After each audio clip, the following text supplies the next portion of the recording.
Apakah kamu tipe orang yang tidak punya goal yang besar, tapi suka mencoba hal baru, lalu kamu mulai tahu bahwa oh ini yang gua mau, oh itu yang enggak gua mau. Oh ini gua mau lanjut, oh ini gua udah aja deh gitu. Atau tipe yang kedua adalah tipe dia punya satu mau, hal yang besar, satu cita-cita besar, nggak mau tahu pokoknya kita harus sampai ke sana. Mau nyaman, mau nggak nyaman harus sampai ke sana, ke tujuan itu. Kamu tipe yang seperti itu? Bergerak karena motivasi atau lu bergerak karena kecintaan lo untuk mencoba hal yang baru? Ya, karena memang masing-masing orang tuh wataknya beda-beda ya. Jadi nggak semua orang tuh kayak kita. Disitulah kita mulai memahami bahwa Allah menciptakan kita berbeda biar kita tuh saling mengenal satu sama lain. Orang itu bisa lebih bahagia ketika mereka bisa menerima perbedaan itu. Menerima perbedaan, menerima watak orang lain apa adanya. Ya udahlah, emang wataknya begitu. Ketika kita bisa memahami sampai ke titik itu, menerima orang lain bahwa mereka punya kebaikan, mereka punya keburukan, punya plus minus masing-masing, insya Allah tuh lebih tenang. Nah masalahnya adalah ada orang-orang yang tidak bisa menerima dirinya.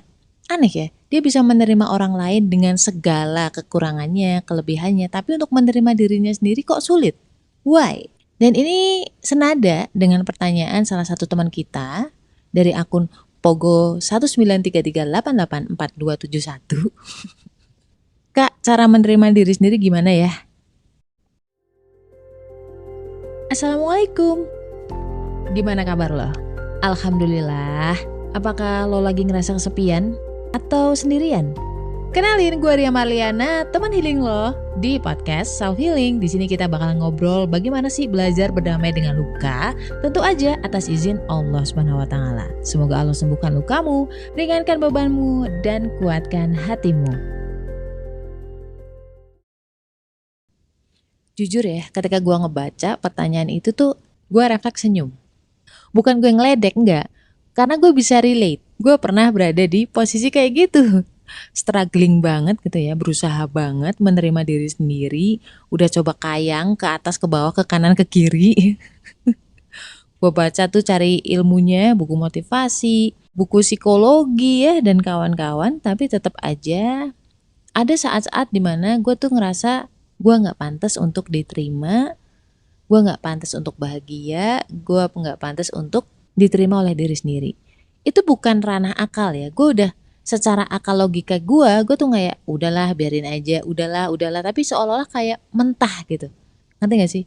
Kayak menghibur diri, cuma tidak bisa menenangkan hati lo. Pernah nggak ngerasa kayak gitu? Sampai gue pada titik belajar tentang psikologi tapi dari sisi psikologi Islam. Jadi ilmu jiwa dari sudut pandang Quran dan juga hadis. Ya iyalah, tentu aja dari para ulama ya, kita nggak bisa menafsirkan sendiri, nanti salah tafsir. Mencintai diri sendiri itu sebenarnya udah ada instalasinya di dalam diri kita. Udah ada sejak kita, bahkan sebelum lahir gitu. Masih dalam kandungan pun kita udah punya fitrah itu. Sudah bisa merasakan kasih sayang, rasa dicintai, khawatir, worry, perasaan-perasaan seperti itu kan sudah ada ya, nggak perlu kita latih, nggak perlu kita baca, udah ada di dalam diri kita gitu. Beda dengan IQ, beda dengan skill matematika, itu kan harus dilatih. Kalau fitrah, dari awal lahir kita udah ada, udah punya. Nah masalahnya nih, manusia tuh kan tidak hanya terbentuk oleh satu faktor doang. Tidak hanya terbentuk oleh fitrahnya dia doang. Tapi juga ada lingkungannya dia, eksternalnya dia. Pola asuh dia di saat kecil tuh gimana? Terus gimana circle-nya atau temen-temennya? Apa yang dia baca, apa yang dia lihat, apa yang dia konsumsi setiap hari di sosmednya dan kawan-kawan. Nah, secara naluri ya sunatullah, jiwa kita itu akan memproses dan membandingkan diri kita dengan lingkungan di luar diri kita. Rata-rata nih, gue bilang rata-rata ya, artinya nggak semuanya. Rata-rata orang dengan kepribadian introversion, dia melihat segala sesuatu di luar dirinya untuk merefleksikan ke dalam dirinya. Bahkan kadang bisa untuk menyerang dirinya. Contoh, ketika lu ngeliat orang tuh kerja, lu mungkin belum kerja, terus akhirnya ih ya Allah aku salah apa ya, aku nggak belum dapat kerjaan juga. Melihat orang lebih cantik, terus ih gue nggak secantik itu, gue nggak seberharga itu. ngelihat temen lo yang udah punya pasangan, udah punya anak, udah punya ini, anu, ene gitu kan. Terus lo mulai menyerang diri lo sendiri, lo belum punya loh, lo belum punya ini loh, lo belum punya itu loh, lo gak sepinter dia loh. Jadi disalah-salahin oleh dirinya sendiri gitu. Tapi ada watak-watak begitu. Kita tidak bisa lepas bahwa didikan orang tua atau didikan kita di saat kecil itu ngaruh. Tetap aja ngaruh. Ada anak yang dididik tuh digadang-gadang nanti kalau udah gede bakal jadi orang yang sukses gitu kan. Dibesarkanlah rasa percaya dirinya. Sehingga lama-lama tuh dia membesar dengan perasaan berharga yang cukup. Merasa bahwa dirinya itu berharga. Tapi sebaliknya ada juga anak kecil yang dibesarkan dengan dibanding-bandingkan. Ya, disalah-salahkan. Dibilang gak becus. Atau dimotivasi tapi dengan redaksional yang menyakitkan. Contohnya, no lihat no, si Ayu dia bisa ranking 1, kenapa kamu ranking 1 juga tapi dari belakang? Itu kan nyakitin ya. Kita merasa tidak seberharga itu gitu. Kita merasa gak lebih baik dari orang lain. Karena dibanding-bandingin, padahal namanya manusia gitu ya, kan orang punya kecerdasannya sendiri-sendiri, punya keunikannya masing-masing, punya kelebihan dan kekurangannya sendiri. Nah, tapi tidak banyak orang tua yang memahami tentang hal ini. Itu ngaruh loh. Apalagi kalau perlakuan itu tuh bertahun-tahun sampai masuk ke alam jiwanya. Menjadi karakter. Orang lama-lama terbangun dengan rasa berharga yang rendah. Kalau di ilmu psikologi namanya self-esteem. Rasa berharga dari dirinya. Nah, orang-orang seperti ini, orang-orang yang minder gitu ya. Minder dalam artian itu bukan minder, gua tuh nilainya cuma 7, udah, nggak seperti itu. Kadang-kadang nggak kelihatan. Orangnya riang, ceria, tapi di dalam hatinya, di dalam jiwanya, dalam pikirannya itu berantem sendiri. Disalah-salahin sendiri oleh pikirannya. Itu ada yang seperti itu gitu. Jadi nggak selalu terlihat mata ya. Yang tahu ya dirinya sendiri dan juga Allah. Obat agar kita bisa lebih menerima diri kita itu sederhana, yaitu kita bisa ridho terhadap Allah. Kita ridho bahwa Allah lah tujuan hidup kita, Allah lah Tuhan kita, Islam lah agama kita untuk menuju ke Allah, dan juga Nabi Muhammad sebagai contoh atau role model kita. Ketika kita selalu nyari ridhonya Allah, standar hidup kita itu bukan dari sisi kita sendiri, bukan dari sisi orang lain atau standarnya dunia. Standar dunia itu kan sangat subjektif dan juga bisa nyakitin lo sendiri.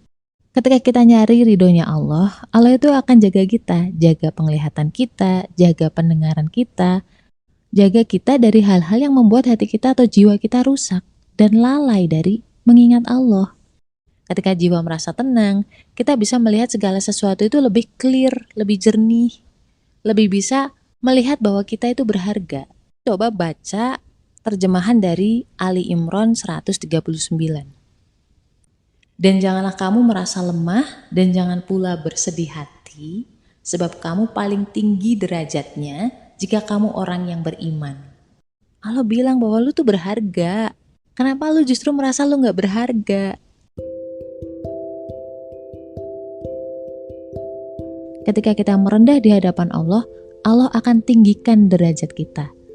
Merendah di hadapan Allah, mengaku bahwa kita itu bukan siapa-siapa, mengaku bahwa kita bukan apa-apa, mengaku bahwa kita tidak kuasa, mengaku bahwa kita tuh miskin di hadapan Allah. Di situ kita menyadari bahwa Allah yang maha segalanya, Allah yang maha kuasa. Dan ini bukan kondisi, tapi sesuatu yang harus dijadiin habit. Caranya gimana? Selalu hadirkan Allah dalam setiap peristiwa. Selalu libatkan Allah dalam pikiran-pikiran kamu. Selalu ingat bahwa Allah tuh mengawasi. Ketika berat, ucapkanlah hasbunallah wa ni'mal wakil. Cukup bagi kita Allah. Stay love and assalamualaikum warahmatullahi wabarakatuh. Episode selanjutnya.